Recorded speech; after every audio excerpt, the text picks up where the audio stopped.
जन शिक्षण संस्थान रायगडच्या माध्यमातून एक भारत सरकारचा कोर्स आपण या ठिकाणी सुरू केला आहे, बरोबर ना? आणि ही तिसरी बॅच आहे. किती बॅच आहे? अगोदर कोणती कोणती झाली? तुम्ही 2 बॅचेस घेतल्या. एक ड्रेस मेकरची झाली, एक मला वाटतं इथले काही मुलं कम्प्युटरला आपण गेले होते आणि ऑलमोस्ट सगळे पास झालेले इकडे. आणि टेलरिंगची आणि बॅग मेकिंगची पण मुलं पास झाले.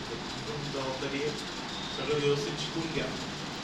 सगळं हे सर्टिफिकेट तुमच्या हातात आलं की अनेक भारत सरकारच्या कोर्सेसचे फायदे तुम्हाला मिळतील.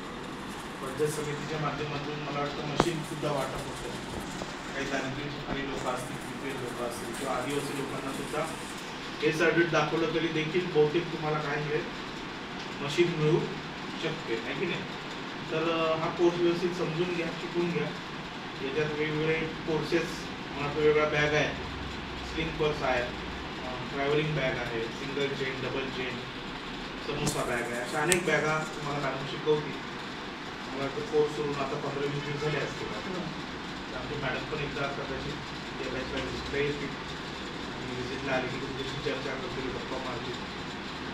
यावर्षी आपण 2 वसतिगृहांमध्ये हा कार्यक्रम राबवला आहे. पेनचं वसतिगृह आहे मुलींचं आणि दुसरं वसतिगृह आपलं पालीचं, ठीक आहे ना? पालीच्या वसतिगृहामध्ये जरा जास्त राबवले आपण.